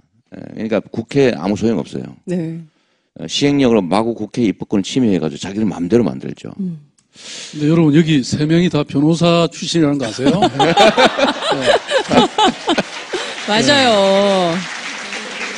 특히 그러네요. 그 서초동 법원가에는 특히 박원순이 맡으면 무조건 이긴다. 이런 날이 있었어요. 근데, 그런 소문이 있었다는 거죠, 옛날에. 그래서 예. 저는 못 들어봤는데요. 법의 해석은 저희들한테 맡겨주시면 될 것 같고요. 네. 그래서 이제 방금 우리 대표님 또 이 시장님 말씀하신 것처럼 이게 지금 현재 법에 여러 가지 체계상의 문제도 있고 또 하나 아까 문 대표님 말씀하신 저도 한번 조사를 해왔는데요. 네. 박근혜 대통령이 하신 명언이 하나 있습니다. 지금 말하자면 이 교부세법 시행령으로 지방정부가 하는 것들이 적절치 않으면 자기들이 그냥 그대로 삭감하겠다는 거거든요. 근데 이 박근혜 대통령께서 사회보장기본법 개정안에 대한 발의를 하면서요. 이런 내용이 들어 있습니다. 중앙정부의 무분별한 복지정책의 시행이나 변경에 따라 발생하는 사회복지 인력의 업무 부담과 지방재정 악화, 급여의 중복 또는 누락을 방지하기 위해서 국가와 지방자치단체의 상호 협력 의무를 규정하고 있음. 협력하라는 거지. 이렇게 일방적으로 깎지 말라는 게 박근혜 대통령이 대표 발의한 2011년에 네. 사회보장기본법 개정안 제26조 제1항입니다. 네. 참, 박근혜 대통령 이 정도 이르면 좀 부끄러우실 것 같아요. 정말 앞과 너무 많이 좀 다른 거 아닌가 이런 생각이 좀 드는데요. 이 시장님 이어서 말씀 좀 해주시죠. 얘기 좀 먼저 드리면요. 그게 이제 세상에 쟁점 법안 맞바꾸기까지 하면서 정치권이 합의한 법을 딱 몇 시간이 지난 상태에서 복지부에서 시행령으로 막겠다. 좀 무력화하겠다. 지금은 그 입장 확고합니다. 우리 성남시에도 성남에는 민간 산후조리원 있으니 가지 말라예요. 이 법이 있어도 자기들은 못하게 하겠다 이런 입장이고. 근데 이게 여기만 있는 게 아니라 예를 들면 정부에서 지방자치단체의 복지 확대를 막기 위해서 온갖 조치들을 하고 있는데요. 예를 들면 사회보장기본법도 국민의 복지 증진을 목적으로 하는 법률이거든요. 네. 국가는 국민의 사회복지 증진에 힘쓸 의무가 있다. 이런 헌법 조항도 있는데 이거를 완전히 정부 부처들은 반대로 가고 있어요. 예를 들면 사회보장기본법에 지방자치단체는 정부의 산하기관이 아니고 헌법이 인정하고 있는 하나의 국가기구고 주민들이 직접 선출하는 자치기구 아닙니까? 그러니까 함부로 하면 안 되는 거죠. 부하가 아니니까. 그래서 법에도 협력하고 협의해라. 안 되면 사회보장위원회가 조정한다. 그렇죠. 근데 조정도 따라야 되는 게 아니고 조정을 반영해야 된다 이렇게 돼 있어요. 왜냐하면 존중해야 되니까요. 그리고 벌칙 조항은 없었죠. 근데 이거를 법제처가 이렇게 해석했어요. 이거는 정부의 동의를 받으라는 조항이다. 국어사전에 다시 쓰였어요. 네. 그 다음에 이 행정자치부는 또 법정 교부금을 그 액수만큼 복지 시책하는 만큼 깎아버리겠다. 라고 하는 건데 이게 상위법에 어긋나는 거 아닙니까? 그래서 제가 정부가 총 출동해가지고 지방자치단체들이 복지를 막는데 그래서 이름을 하나씩 지어주고 있어요. 이름. 보건복지부는 전에도 제가 미리 지어드렸는데 복지방해부. 복지방해부. 그 다음에 법제처는 법왜곡처. 자치행정부는 자치후퇴부. 다 이렇게 손을 맞추고 있습니다. 얼마 전에는 지방자치단체의 세무조사권을 박탈하려고 했죠. 세무조사권을요? 네. 그러니까 이 기업에 대한 지방소득세가 잘 냈는지 안 냈는지를 확인하려고 하는데 네. 지방자치단체가 또 하면 불편하지 않냐 기업들이. 그러니까 정부에서 그냥 일률적으로 하게 하고 지방자치단체 못하게 하자. 이런 법을 만들다가 새정치민주연합의 반대로 지금 보류되어 있는 상태죠. 저는 이런 걸 보면서 정부가 복지 확대를 기본적으로 막으려고 하는 거 하나하고 두 번째로는 교과서 국정화, 국민들의 역사인식을 일원화하는 거, 국정화하는 것처럼 지방자치단체도 국정화되는 것 같아요. 그러니까 원래 아버지 세대에서 둘 다 폐지했던 거 아닙니까? 똑같아요. 그러니까 교과서도 국정화했었고 지방자치도 폐지했고. 네. 근데 지금은 폐지를 할 수는 없으니까 내용에서 그 알맹이를 빼버리기로 한 것 같아요. 그러니까 정부의 정한 것 말고 못하게. 네. 독자적으로 선의의 경쟁 자체를 할 수 없게. 그런 게 아닌가 싶은 생각이 듭니다. 예. 아, 정말 심각한 상황인데. 그러니까 예. 우리하고 이렇게 발상이 전혀 다른 것이 우리는 어느 지자체가 참 이렇게 먼저 도입해가지고 아주 잘하는 제도가 있으면 그 제도들을 확산시키려고 노력하고 그 다음에 나아가서는 그것을 아예 법제화해서 그냥 전국에서 다 시행할 수 있도록 그렇게 이제 하려고 하는 것이 네. 정상이잖아요. 그렇죠. 어? 그런데 지금 이 정부는 지자체가 잘하고 있는 복지 사업을 못하게 해서 말하자면 이제 복지 수준을 하향 평준화 네. 하려고 하는 잘하는 쪽으로 끌어올려서 상향 평준화 하려고 하는 것이 아니라 거꾸로 가는 거죠. 그런데 이제 그 이유는 저는 우리 두 분이 상당한 책임이 있어요. 예? 책임이? 아마 네. 공공산후조리원도요. 네. 저는 어디 다른 곳에서 했으면 네. 저는 그렇게 반대 안 했을지 모릅니다. 이재명 시장이 한다고 하니 우리 그 청년수당, 청년배당 부분도 아마 다른 곳에서 했었으면 그렇게 쟁점 안 됐을지 모릅니다. 그렇군요. 박원순, 이재명 두 분이 한다고 하니. 그렇군요. 아니 그래서 네. 그게 안 되니 이제 지방세 그 교부세법 시행령도 막 바꾸고 지방자치 이 권한 자체를 막 축소하려고 하는 거예요. 그거 아시는지 모르겠네요. 우리가 이 복지 후퇴 저지 우리가 특위를 당내에 두고 있거든요. 네. 아까 우리 농래 의원님 이렇게 공동 대표로 인사 말씀하셨죠. 우리 이재명 시장님도 공동 대표 중에 한 분이세요. 또 한 분은 김용익 의원님인데 지금 이번 중에 계셔서 오늘 나오시지는 못했는데 안 그래서 토크에 참여를 하셨을 텐데요. 여하튼 지금 그래서 근데 거기에 그치지 않고 우리가 박원순 시장 탄압 저지 특위가 있어요. 당내에. 당내에. 정말로요. 아니 박원순 시장 저지 특위는 꽤 됐고요. 네. 우리 이재명 시장 특위도 하나요? 탄압 저지 특위도 아마 만들어야 될. 감사합니다. 그렇군요. 근데 대표님, 특위는 만들었고 별로 활동을 안 하는 것 같아요. 네? 박원순 저격 특위는 아주 활발한데. 저격 특위. 그러니까요. 진짜 좀 어떻게 보면 좀 정부가 해야 될 당연한 역할을 하지 않기 때문에 좀 슬픈 상황에서 이 토크 콘서트를 하고 있는데 분위기는 아주 좋은 것 같습니다. 앞서 문재인 대표님께서 이 해법이 뭘까? 저는 정권 교체밖에 길이 없는 것 같아요. 이런 말씀을 주셨는데요. 박 시장님, 이 시장님 어떠신지 궁금해요. 세 분 모두 변호사시니까. 네.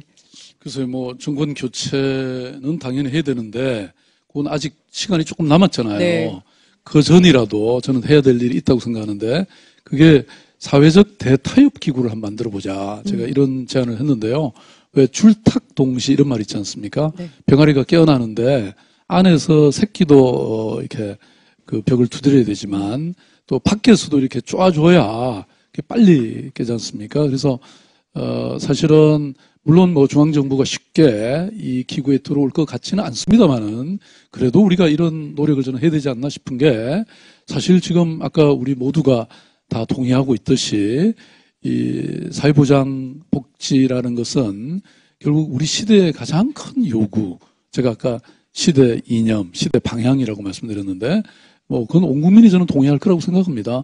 그래서 이런 부분에 관해서 사실 또 의견을 함께 모아가고 뭔가 사회적 논쟁과 토론을 해가는 이런 어떤 중심축이 있어야 된다고 생각하는데요. 그걸 우리 당에서 주도하셔서 뭐 저는 심지어는 제가 그 제안을 하면서 아니 정부가 주도해도 좋다. 또 국회가 해도 좋다. 국회라는 곳이 결국은 그런 논쟁들을 한 군데로 모아가는 거니까 우리 이목희 정책위원장님도 나오 계신데 오늘 그 약속은 하나 하시죠. 이 복지 이 지금 현재 중앙정부가 하고 있는 이런 여러 후퇴에 대해서 이걸 한번 전국민적인 대화 기구를 하나 만들어 보시는 거. 뭐 저 이런 거는 네. 아주 현실적으로 지금 가능한 일이 아닐까 이렇게 생각합니다. 네. 이목희 의원의 선언이 있었습니다. 네, 그렇게 하도록 하겠습니다. 네, 이 시장님은 어떻게 보세요? 저는 이게 변방사또라서요. 변방사또? 말 잘못하면 큰일 날 수가 있기 때문에 혹시 이 공무원의 정치적 중립 의무 어쩌고 해서 제가 당할 염려가 있어가지고 말 안 하랍니다. 체일수록 더 큰인다면서.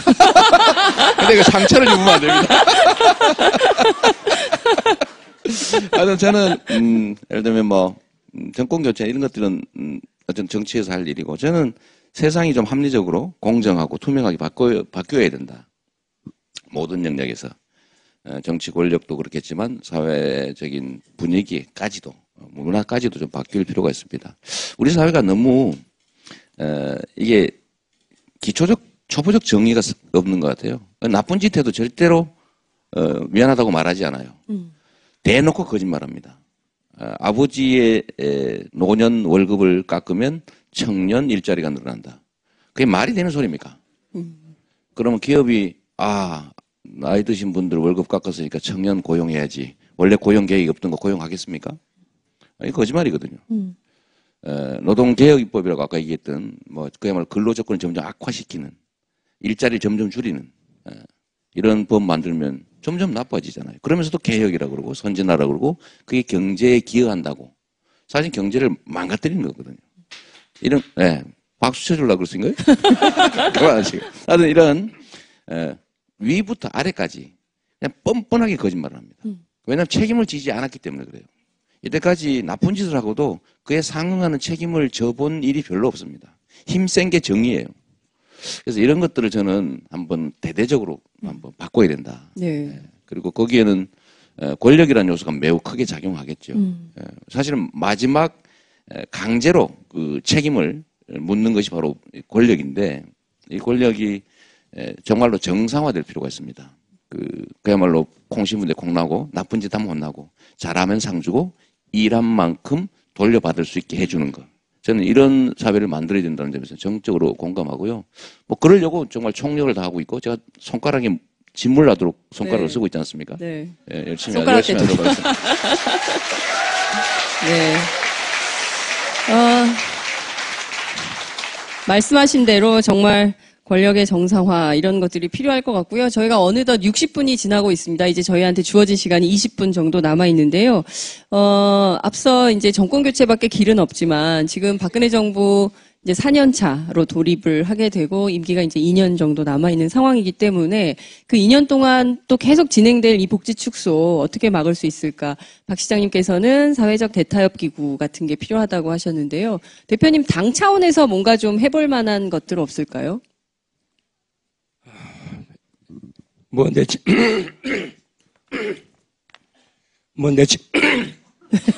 문재인 대표에게 박수 주세요. 예. 네. 지금 감기가 굉장히 심하신데도 오늘 이 약속을 지키기 위해서 현장에 나오셨거든요. 그러니까, 한 번 더 박수를 드릴까요?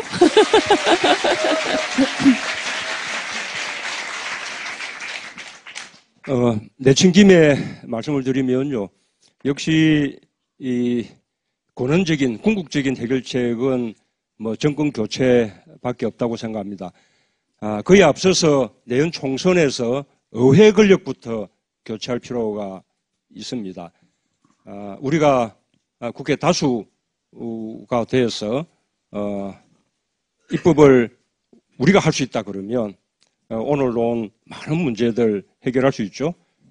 청년수당, 청년배당 못하게 하는 것, 그거 다 법으로 가능하게끔 할 수 있습니다. 청년 문제뿐만 아닙니다. 어르신들 문제도 마찬가지지 않습니까?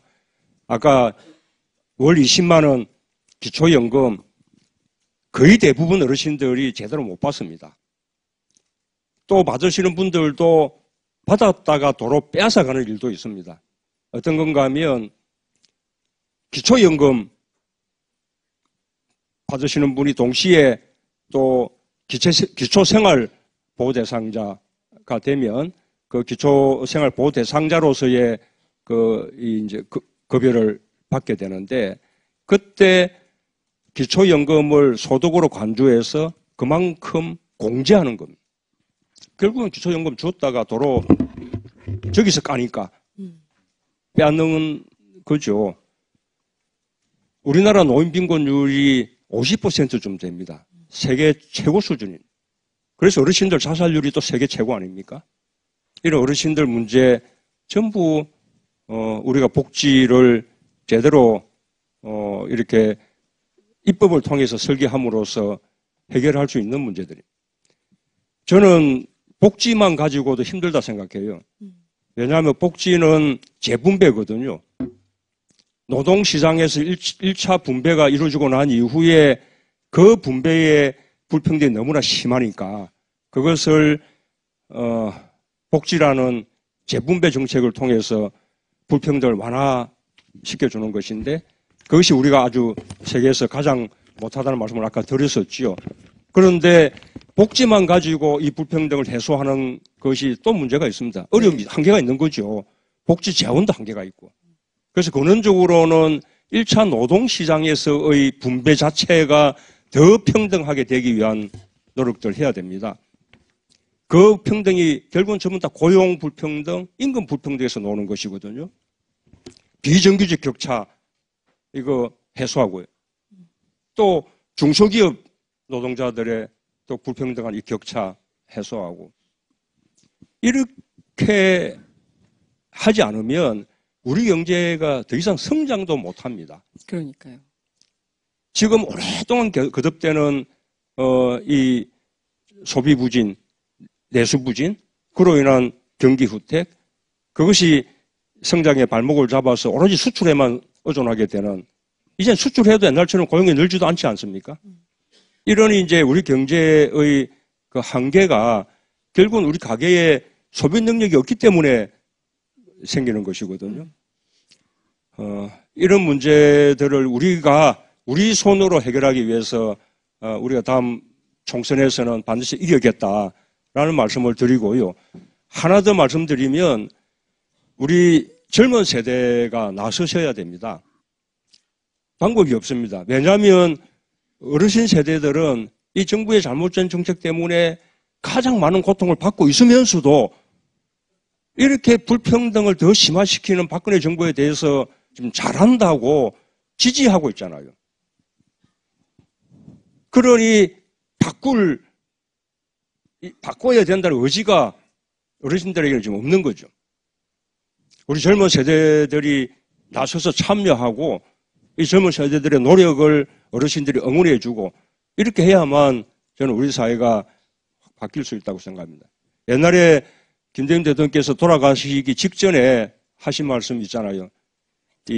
우리 완전 민주주의 위기, 민생 위기, 그 다음에 남북 평화의 위기, 이거 말씀하시면서 정말 당신이 평생 걸쳐서 이룬 민주주의가 무너지는 모습 보면서 내가 이게 지금 꿈을 꾸고 있는 것인가 라는 생각이 든다. 그런 말씀 하셨어요. 그러면서 다들 뭔가 행동하라.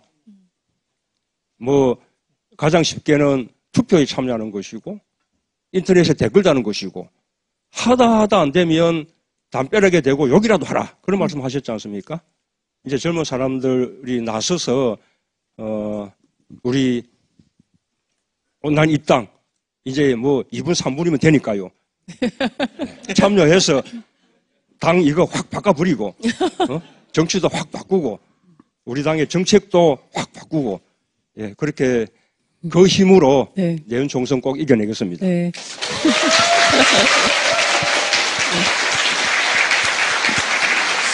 네. 정말 결국에는 아이고 죄송합니다. 저도 전 사실 어제 네. 아, 또 대표님 깨알 홍보. 네. 저희가 그 80분간 진행되고 있는 이 행사 거의 어느덧 마무리 단계에 와 있는 것 같습니다. 저희가 한 2분 정도 간단하게 질문지를 받았는데요. 원래 질문을 많이 주셨는데요. 저희가 2분 정도 선정을 했습니다. 대학생 정도원 씨 나와 계신가요? 네, 맨 앞자리에 계시는데요. 예, 제가 대신 읽을게요. 그래도 되겠죠? 예. 두 시장님은 이번에 청년수당, 청년배당 정책을 추진하면서 청년을 대상으로 했다는 공통점이 있지만 대상과 방식에 있어서는 차이가 있었던 것 같습니다. 대한민국 청년 복지의 최종 목적지는 어디라고 생각을 하십니까? 또 어떻게 이루어 나갈 것입니까? 두 분 시장님께서 답변을 주셔야 될 것 같은데요. 시간이 없으니까 짧게 답변을 부탁드리겠습니다. 박 시장님 먼저 하실까요? 예. 대표님 방금 청년이 중요하다고 말씀하셨는데요. 저는 어르신도 중요합니다. 어르신도 좋은 분들 또 많이 계시니까 우리가 또 뭐 사실 어르신 정책을 또 우리가 얼마나 많이 하고 있습니까? 우리 좀 지지 세력으로 저는 모셔야 된다고 생각하고요. 우리 청년 정책은 아까도 말씀드린 것처럼 지금 그야말로 절망의 벽 속에 있습니다. 그게 우리가 그 절벽을 이렇게 기어 올라갈 수 있는 다양한 우리가 사다리를 만들 필요가 저는 있다고 생각하고 그게 서울시의 이 청년 보장 정책 요거는 사실 유럽이 하고 있는 것들도 저희들이 참고했고 그래서 그거 유심히 보시면 그 안에 사실 굉장히 많은 답들이 있다고 생각하고요. 또 하나만 제가 더 말씀드리고 싶은 것은 지난번에 그 임금 피크제가 뭐 청년의 일자리를 엄청 만들 수 있는 것으로 정부는 그렇게 홍보를 했지만 막상 저희들이 서울시에 17개 투자 출연기관 다 모아서 해보니까 한 800개밖에 안 나오더라고요. 그래서 물론 그것도 안 하면 불이익을 받으니까 어쩔 수 없이 그것도 했지만 저희들은 그거에 더 나아가서 우리 민주노총이 주장하는 노동시간 단축을 통한 일자리 창출, 또 청년 우선 채용 이런 걸로 해서 약 9,800개, 10,000개 일자리를 만들기로 이렇게 지난번에 선언을 했습니다. 그런데 그걸 제가 페이스북에 올렸더니 여기 계신 분들 안 들어오시나 봐요. 그 반대하고 막 이상한 얘기하는 알바 댓글만 잔뜩 있더라고요. 아, 그래갖고 어떻게 좋은 세상을 열겠습니까, 여러분? 아니, 시장님, 알바들 댓글은 삭제하고 차단하라니까요. 네. 그거는 의견이 아니에요. 네. 그거는. 그래도 여러분들이 많이 들어와서 그걸 압도해버리면 되잖아요. 네. 많이 가드리세요. 아. 저는 우리 청년 세대가 가지는 어려움이 아마, 상대적으로 각 기성세대들과 비교해서 이렇게 어려운 적이 아마 역사상 없었을 것 같아요. 미래가 없어져 버렸잖아요. 이거는 대한민국의 미래의 문제이기도 하죠. 기성세대들도 이제 부양받지 못하는 상황이 발생할 수 있습니다. 그래서 이 청년들한테 절망하지 않게 해줘야 되고요. 그 절망을 하지 않게 하기에는 여러 가지 방법 중에 하나는, 국가가, 지방정부가 우리를 기억하고 최악의 경우는 보호해 주는구나 라고 신뢰를 줘야 된다고 생각합니다. 나라를 헬조선이라고 욕하고 지옥불반도라고 원망하고 다 포기해버리고 이렇게 만든 건 사실 기성세대의 책임이거든요. 청년 대책이라고 하는 건 사실은 부모에 대한 대책이기도 합니다. 사실 부모에 다 의지하고 있는 시기니까요. 그래서 우리 성남시가 하고 있는 거는 특별한 노동이나 조건이나 수입이나 자산 이런 거 고려하지 않고 모든 청년들에게 24세가 되면 분기별로 25만 원씩 지역 화폐로 주겠다. 지역 경제도 활성화할 겸 그걸로 뭐 알바도 좀 대체하고 책도 좀 사보고 토론도 좀 하고 이렇게 하겠다는 건데요. 사실 금액은 아주 극히 적습니다. 중앙정부에서 내년에 청년 예산이 뭐 2조 1천억이라고 주장을 하는데 실제로는 다 이게 기업의 고용 보조금 형태로 다 주어지거든요. 그건 청년을 위한 게 아니라 기업들을 위한 거죠. 싸게 젊은이들을 쓸 수 있도록. 그 기간 지나면 다 잘라오도록. 이거는 사실 대책이 아닌 거죠. 그 중에 정말로 200분의 1밖에 안 되는 금액으로 현금으로 100만 원 정도를 준다면 실제로 기본소득이라고 하는 게 얼마나 경제성장과 경제활성화에 도움이 되는지 이미 세계적으로 다 검증된 거예요. 네. 그래서 그거는 저희는 최선을 다해서 하고 싶은데 문제는 정부가 또 죽으라고 막으니까 누가 죽는지 한번 해봐야 될 것 같아요. 네. 네. 각오가 대단하십니다. 네. 지금 우리가 이야기하는 이 청년 정책들이 청년들만을 위한 대책이 아닙니다.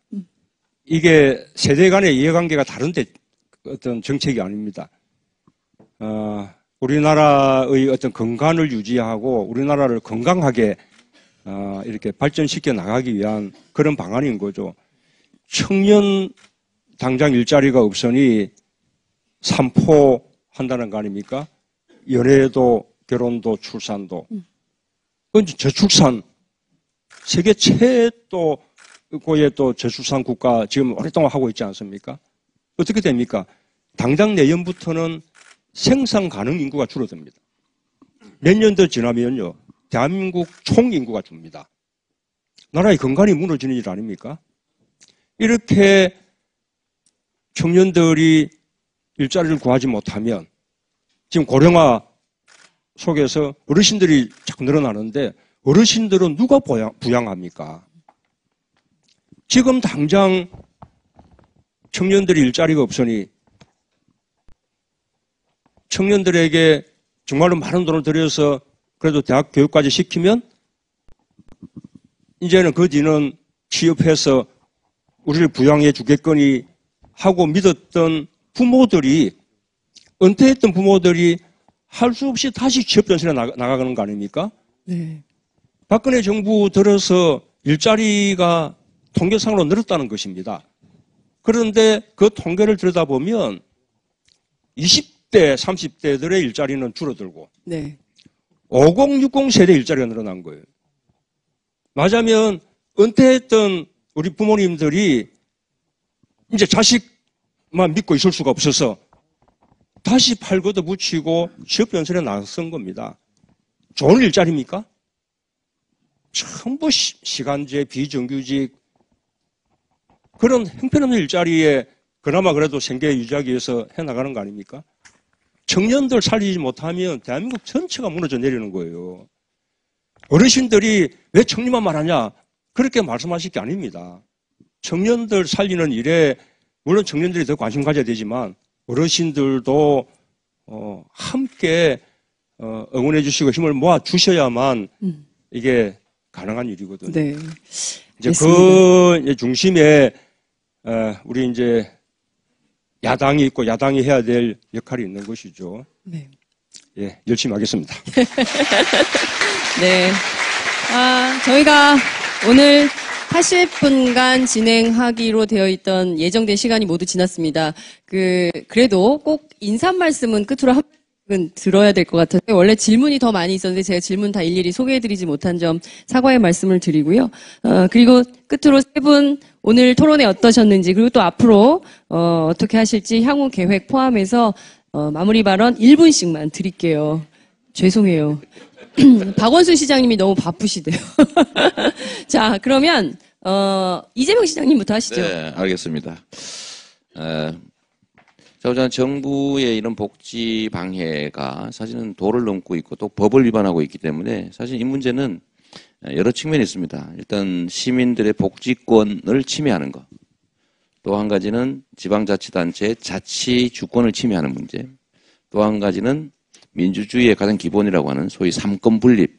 그중에서도 국회의 입법권을 침해하는, 그래서 헌정질서를 정말 무너뜨리는 그런 세 가지 측면의 심각한 문제가 있습니다.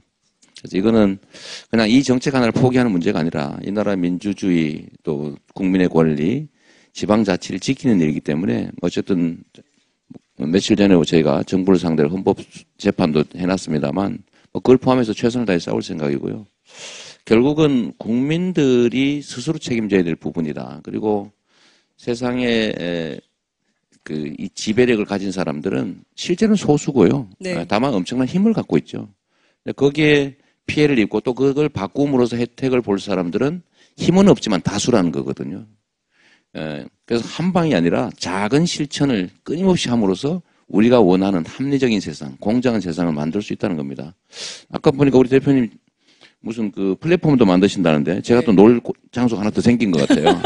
열심히 거기 가서 네. 놀도록 하겠습니다. 네, 네, 감사합니다. 네. 이어서 박원순 시장님 부탁드릴게요. 저는 이제 우리가 뭐 지방 정부든 또 기초 지자체든 간에 우리가 누가 왜 그런 말을 했잖아요. 그거 내가 다 해봤는데. 그것도 우리가 누구 따라갈 필요가 있을 것 같아요. 그러니까 말하자면 이런 성공하는 정책들을 자꾸 쌓아가고 그걸 현실로 만들어 보는 경험들 이런 걸 가질 필요가 있다고 생각하고요. 제가 옛날에 그 참여연대 사무처장 할 때 그때 저희들이 내건 구호가 이런 겁니다. 참여하는 만큼 바뀌는 세상. 그러니까 말하자면 지금 뭐 여러 가지 언론 환경이나 여러 가지 어려움 때문에 사실 또 이런 것들을 여러 가지 해도 이게 또 시민들이 잘 모르더라고요. 그러면 용기를 잃게 되죠. 오늘 여러분들이 계셔서 박수를 막 쳐주시니까 제가 힘이 엄청났거든요. 말하자면 네.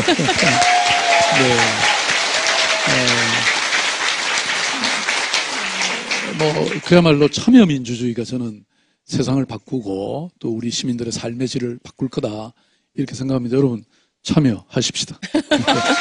네. 끝으로 문재인 대표님 부탁드릴게요. 예, 저는 마지막으로 다시 한번 온라인 딱 말씀드리겠습니다. 저희가 수요일에 온라인 당헌가입 서비스를 시작했는데 수목금토 나흘간 5만 9천 명이 입당을 해주셨습니다. 이 5만 9천 명이 얼마나 굉장한 숫자인가면요. 우리 당 전체 권리 당원 수가 지금 26만 명쯤 되거든요. 5분의 1, 우리 당 전체 당원의 5분의 1이 지금 요 3일, 4일 사이에 새로 참여해 주신 거예요. 정말 이렇게 눈물이 날 정도로 고맙습니다. 우리 당이 지금 많이 흔들고 있는데 정말 큰 힘이 됩니다. 아마도 제가 짐작컨대 이거 야당만 믿고 있어서는 안 되겠다. 우리가 나서서 뭔가 해야겠다. 이런 마음들이 이렇게 모여주신 거 아닌가 생각합니다. 저희가 그 마음들을 잘 모으고 잘 받들겠습니다. 저희 욕심은 좀 더 큽니다. 한 10만 명 그렇게 참여해 주셨으면 좋겠다 생각되고요. 그리고 아까 말씀드렸다시피 이제는 우리가 네트워크 정당에 필요한 그 온라인상의 플랫폼도 만들어서 이달 말 정도부터는 가동이 될 겁니다. 그러면 이제는 일반 시민들도 직장인들도 그다음에 젊은 이렇게 세대들도 그 플랫폼으로 들어와서 자신의 의견을 말하고 정책을 제안하고 할 수 있습니다. 우리가 훨씬 더 많은 걸 활용할 수 있죠. 당장 이번 총선의 정책 공약들에 관한 의견도 수렴할 수 있고요. 또 가능만 하다면 우리가 비례대표 후보를 공천하는 과정에서도 자꾸 이제 개파 패권적으로 되고 무슨 당대표의 자의가 개입되고 이런 식의 의심들이 많은데 저는 하나의 투명한 그리고 널리 의견을 모아서 좋은 비례대표를 이렇게 또, 우리가 선발하는 저는 그런 것으로도 활용할 수 있다고 생각합니다. 예, 하여튼 뭐, 예, 지금, 너무 감사한데, 저희 욕심은 좀 더 큽니다. 더 많이 참여해 주십시오. 네. 감사합니다. 예. 네. 근데 대표님, 제가 의 얘기 하나만 좀. 네? 이 대표님이 마무리하려고 이 당원에 네. 너무 이렇게 참 애착을 가지고 계신데요. 제가 진짜 가슴 아픈 게 하나 있습니다. 네. 저도 이 얘기를 꼭 하고 싶은데요. 네. 이거 하면은 정당법 위반입니다, 저희는. 그 공무원은 그 정당 가입 권유를 하면 처벌받게 돼 있어요. 네. 말을 못 하겠어요. 네. 아니, 마음은 아시죠? 그러니까요. 한번 들어만 주시면 안 되나? 드는 것만. 아야한테 드는 것만. 예. 아니, 정말, 그, 당원 가입도요, 보면 그, 교수님들은 하실 수 있는데, 학교 선생님들은 못하게 되어 있잖아요. 공무원들도 다 각자 그 정치적 식견이 있는데, 또 정당 가입 못하도록 되어 있는데, 뭐 그런 것도 국회 안에서 논의해서 정당법도 개정해 볼 필요가 있지 않을까. 기자들도 정당 가입 못하거든요. 예. 아니, 법으로 돼 있는 건 아니고요. 사교로. 네. 공정한 보도에, 예, 위배가 될 수 있는 소지가 있어서요. 예. 여하튼, 제가 왜 얘기를 이렇게 길게 하죠? 정말, 너무 감사합니다, 여러분. 저희가 이렇게 많은 분들이, 사실 오늘 일요일이잖아요. 그리고 오전 10시고, 많이 오시지 않을 거라고 생각했는데, 정말 앉을 자리가 없이 다 바닥까지 앉아주셨어요. 저는 흡사 오늘의 이 모습이 시문 선생의 상록수를 연상하게 됩니다. 그렇지 않나요, 여러분? 저만의 착각입니까? 예. 아니, 정말 그렇구나. 네. 어찌 보면 이, 연단에 계신 세 분의 정치인의 어깨에 우리의 삶이 걸려 있을지도 걸려 있는 것이지요. 정말 세 분께서 앞서서 복지 정책뿐만 아니라 다양한 사회 정책들, 경제 정책들, 또 정치 정책들 뭐 이런 것들을 다 잘 해주시기를 당부하면서 오늘은 여기서 줄이도록 하겠습니다. 정말 감사합니다.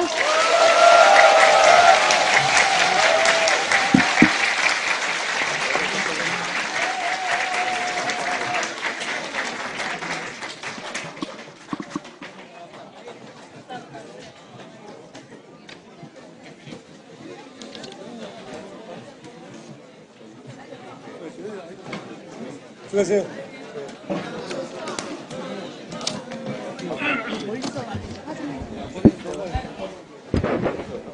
복지저지특위 위원님들은 앞으로 좀 나와주시기 바랍니다. 간단하게 임명장 수여식을 하겠습니다. 복지특위 위원님들 앞으로 좀 나와주시면 고맙겠습니다.